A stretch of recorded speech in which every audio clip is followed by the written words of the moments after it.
berjalan dalam firman-Mu, hatiku siap.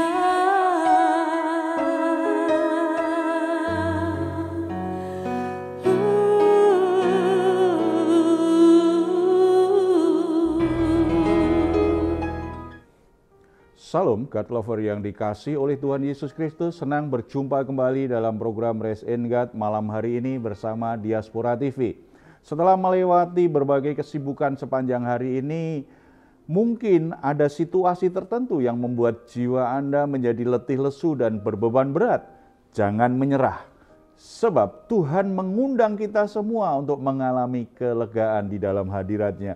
Marilah kepadaku semua yang letih lesu dan berbeban berat, aku akan memberi kelegaan kepadamu. Itu yang dikatakan Tuhan Yesus kepada kita semua. Oleh sebab itu tidak ada alasan kita terus tertekan, kita terus stres, tetapi mari kita datang kepada Tuhan, membawa semua beban berat kita kepadanya.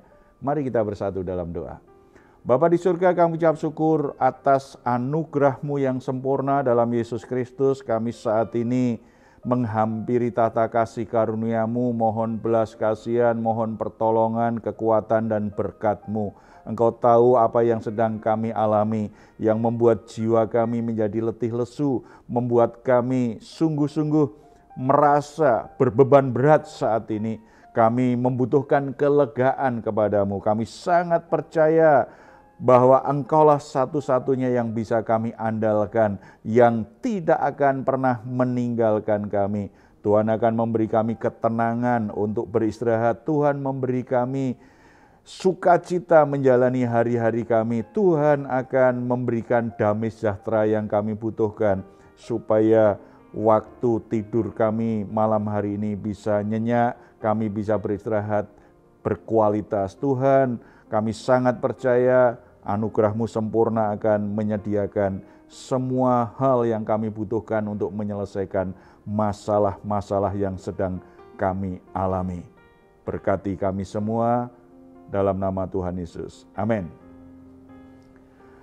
Saudara-saudara, kita sering mendengar orang berkata dan mengucapkan istilah gali lubang, tutup lubang, untuk menunjuk orang yang punya masalah, kemudian dia mencari jalan pintas menyelesaikan masalah itu dengan sesuatu yang berpotensi menimbulkan masalah yang baru.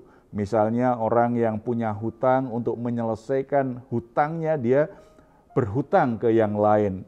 Sehingga hutang itu makin lama semakin berbelit-belit dan dia akhirnya terjerat dengan hutang. Karena begitu mudahnya menyelesaikan hutang dengan hutang, dia tidak sanggup untuk membayar dan melunasi semuanya setelah itu. Saudara-saudara, mengapa ada banyak orang termasuk orang Kristen yang seperti itu? Orang-orang yang kenal Tuhan, orang yang mestinya mengerti kebenaran firman Tuhan seperti ini.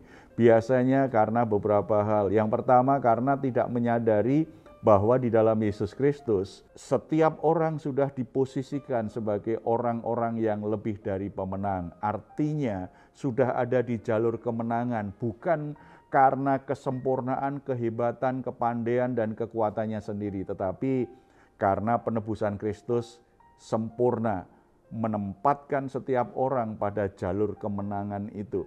Dan yang kedua, karena tidak sabar dengan proses, inginnya menyelesaikan masalah dengan cara yang mudah, menyelesaikan masalah dengan jalan pintas, tidak perlu berlama-lama, ingin mencari yang cepat selesai aja tanpa berpikir panjang semua risiko dan konsekuensi dari keputusannya. Saat ini kita akan belajar dari kebenaran firman Tuhan. Seharusnya bagaimana sih kita menyelesaikan semua pergumulan hidup kita, bagaimana kita mengalahkan pergumulan-pergumulan hidup yang kita sedang alami. Mari kita membuka Alkitab kita dari Hakim-Hakim pasal 7 ayat 1 sampai 25.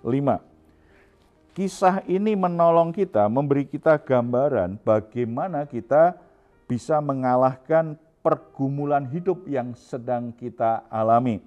Ada 3 langkah yang diajarkan perikop ini kepada kita untuk bisa mengalahkan pergumulan. Yang pertama, Ayat 2. Berfirmanlah Tuhan kepada Gideon, terlalu banyak yang bersama-sama dengan engkau dari yang kukehendaki untuk menyerahkan orang Midian itu ke dalam tangan mereka. Jangan-jangan orang Israel memegah-megahkan diri terhadap aku sambil berkata, tanganku sendirilah yang menyelamatkan aku. Saudara-saudara, ayat ini mengingatkan kita pentingnya mengandalkan Tuhan. Yang mau maju berperang bersama dengan Gideon itu jumlahnya banyak sekali. Ada 20.000 orang, tetapi Tuhan berkata terlalu banyak. Sudah, siapa yang takut dan gentar suruh pulang saja. Akhirnya cuma tinggal separuhnya. Setelah itu Tuhan pun tetap juga berkata, ini terlalu banyak. Akhirnya diseleksi lagi sampai akhirnya tinggal 300 orang. Dengan 300 orang itulah Gideon maju berperang menghadapi orang-orang Midian yang begitu kuat.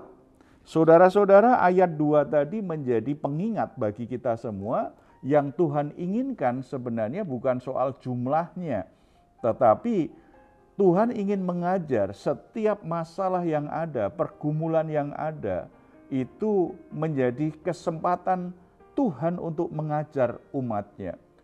Jangan sampai mereka memegahkan dirinya bahwa akulah yang membuat pertempuran ini menang. Akulah orang yang membuat musuh-musuh itu bisa dikalahkan. Tuhan ingin melindungi, ingin menolong umat Israel supaya tidak jatuh dalam dosa kesombongannya. Tetapi mereka bertindak, mereka berperang sepenuhnya karena mengandalkan Tuhan. Jadi langkah pertama untuk mengalahkan pergumulan-pergumulan kita adalah andalkan Tuhan. Jangan mengandalkan sisi kemanusiaan kita yang terbatas.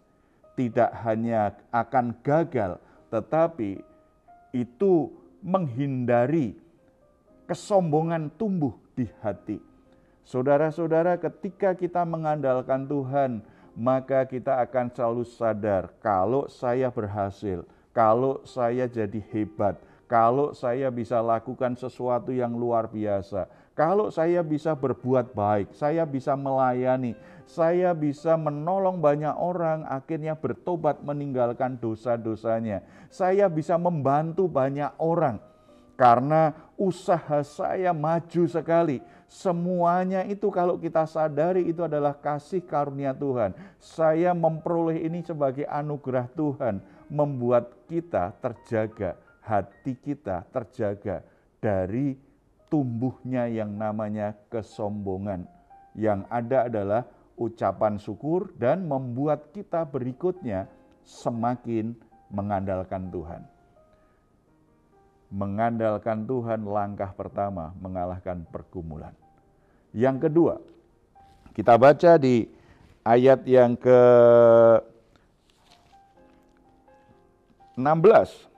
Sesudah itu dibaginyalah ke-300 orang itu dalam 3 pasukan dan ke tangan mereka semuanya diberikannya sangkakala dan buyung kosong dengan suluh di dalam buyung itu. Yang kedua, untuk mengalahkan pergumulan hidup kita, selain mengandalkan Tuhan, kita harus juga memakai caranya Tuhan. Bukti kita sungguh-sungguh mengandalkan Tuhan itu bukan hanya karena kita berdoa. Bukti bahwa kita sungguh-sungguh mengandalkan Tuhan itu bukan karena kita itu masih beribadah. Bukti kita mengandalkan Tuhan bukan hanya karena kita masih melayani Tuhan. Tetapi bukti nyata kita sungguh-sungguh mengandalkan Tuhan, kita melakukan semuanya dengan cara Allah. Demikian juga ketika kita menyelesaikan pergumulan hidup kita, ketika kita ingin membereskan semua pergumulan-pergumulan hidup kita. Kalau kita sungguh-sungguh mengandalkan Tuhan, maka kita akan menggunakan caranya Tuhan. Caranya Tuhan itu seringkali bertentangan dengan apa yang kita pikirkan, apa yang jadi pengalaman kita, apa yang sering kita lihat terjadi dalam hidup orang lain. Karena Tuhan punya segala macam cara yang tidak terbatas, yang membuat kita akhirnya bisa alami kemenangan atas masalah-masalah kita. Pikiran kita terbatas, kita mungkin punya ide lebih dari 100, tetapi belum tentu 100-nya itu bisa menyelesaikan masalah kita. Orang lain yang kita ajak diskusi, tempat di mana kita cerita tentang masalah kita, bisa saja memberi kita ide lebih dari 10 solusi, tetapi tidak ada jaminan bahwa solusi itu pasti tepat. Walaupun secara teori sangat menarik dan indah sekali, tetapi caranya Tuhan seringkali sangat sederhana sekali, tetapi ada jaminan akan berhasil. Gideon dan pasukannya disarankan Tuhan untuk menyerang orang Midian dengan cara yang sangat tidak lazim dalam satu peperangan. Mereka dibagi menjadi 3 kelompok, tadi dikatakan di situ kan dibagi menjadi 3 kelompok, kemudian mereka hanya dibekali dengan sangkakala dan buyung kosong yang di dalamnya ada suluh, ada lampu. Dalam sebuah peperangan ini sangat tidak lazim, tetapi ternyata ketika Yosua memakai caranya Tuhan ini, maka kemenangan itu benar-benar dialaminya. Sesuai dengan petunjuk Tuhan, mereka semua dalam waktu yang sudah ditetapkan, mereka meniup sangkakala dan memecahkan buyung itu, cahayanya bercahaya sedemikian rupa, membuat orang Midian menjadi kacau balau ketakutan. Dan ini kabar baik, karena kalau musuh sudah ketakutan, tercerai-berai, kacau balau, itu tanda kemenangan sudah di depan mata. Saudara-saudara, berhenti terlalu membanggakan kepandaian sendiri. Berhenti terlalu membanggakan pengalaman yang pernah terjadi, tetapi belajar rendah hati, lembut hati untuk mengikuti caranya Tuhan. Kadang-kadang terlalu sederhana, kadang-kadang dianggap terlalu remeh, ditertawakan orang lain dan harus menentang kebiasaan banyak orang. Tetapi percayalah, ketika kita mengikuti caranya Tuhan, seperti yang Tuhan ajarkan, seperti yang Tuhan perintahkan, seperti firman Tuhan yang kita dengar, rema Tuhan yang kita dengar, ketika kita mentaatinya, maka kita sedang melangkah di jalur kemenangan yang Tuhan sediakan.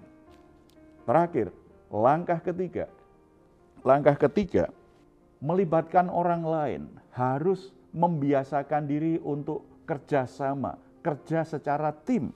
Coba kita perhatikan, kalau kita perhatikan ayat 23 sampai 25, jelas sekali Yosua tidak bekerja sendirian, tetapi dia mengkoordinasikan semuanya dalam tim yang bagus. Kemudian dikerahkanlah orang-orang Israel dari suku Naftali dan dari suku Aser dan dari segenap suku Manase. Lalu mereka mengejar orang Midian itu. 24, Gideon menyuruh juga orang di seluruh pegunungan Efraim dengan pesan, turunlah menghadapi orang Midian dan dudukilah segala batang air sampai ke Betbara dan juga sungai Yordan. Maka semua orang Efraim dikerahkan, lalu mereka menduduki segala batang air sampai ke Betbara juga sungai Yordan. Saudara-saudara, jelas sekali di sini Yosua tidak mau kerja sendiri. Yosua tidak mau menguasai pekerjaan itu sendiri, tetapi dia membangun tim yang sangat bagus. Dia bekerja sama karena dia sadar sebagai pribadi, walaupun dia jago perang, dia panglima perang, tidak semua bisa diselesaikan sendiri. Tidak semua bisa dikerjakan sendiri.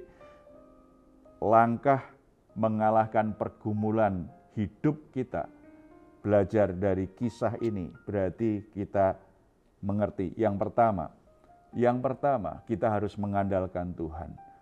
Yang kedua, ikuti caranya Tuhan.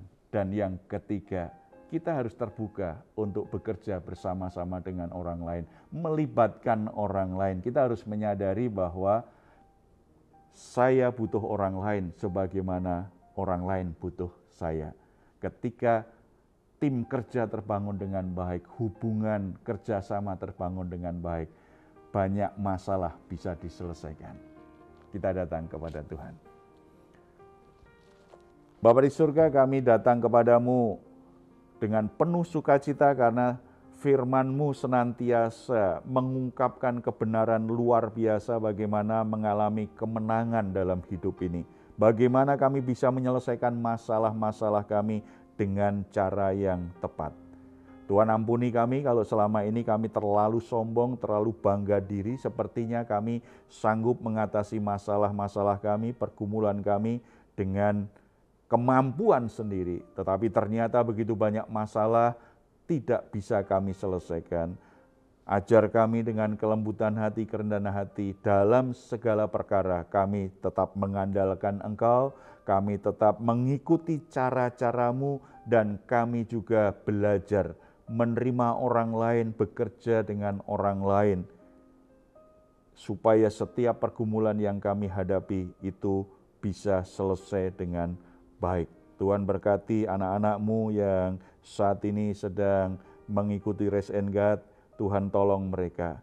Bagi saudara-saudara yang tidak bisa bekerja sama dengan yang lain, selalu gagal, selalu ada konflik, Roh Kudus ajar, berikan hikmat, berikan jamahan Roh-Mu, hati mereka mulai bisa terbuka lebih luas untuk bisa menerima orang lain, untuk bisa bekerja sama dengan orang lain, supaya melalui kerelaan hati untuk bekerja sama, untuk saling berbagi, untuk saling menolong, itu menjadi jalan di mana masalah mereka bisa diselesaikan dengan baik.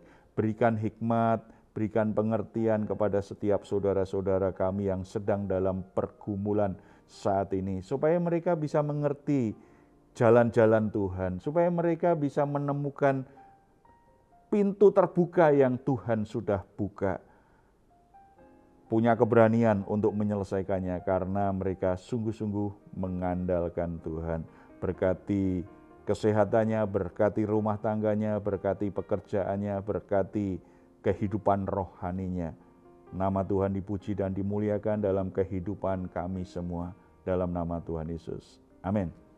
Puji Tuhan, saudara-saudara, jika saat ini saudara atau keluarga sedang mengalami pergumulan dan membutuhkan dukungan doa, di layar saudara ada nomor telepon yang bisa saudara hubungi. Tim doa kami akan mendoakan saudara, dan percayalah Tuhan itu punya kuasa yang tidak terbatas untuk menolong masalah apapun yang sedang kita alami. Silahkan jika saudara juga ingin memberikan komentar, tuliskanlah di ruang komentar yang ada di channel Diaspora TV dengan bahasa yang baik, jangan kasar atau hal-hal yang menimbulkan pertentangan yang tidak baik. Baik saudara-saudara, mari kita mengucapkan bersama-sama, kita perkatakan Mazmur 4 ayat 8-9 dan imani kebenarannya. Engkau telah memberikan sukacita kepadaku lebih banyak daripada mereka ketika mereka kelimpahan gandum dan anggur. Dengan tentram aku mau membaringkan diri lalu segera tidur, sebab hanya Engkaulah ya Tuhan yang membiarkan aku diam dengan aman. Puji Tuhan, selamat beristirahat dan nikmatilah Rest and Guide malam hari ini. Tuhan Yesus memberkati kita semuanya. Hatiku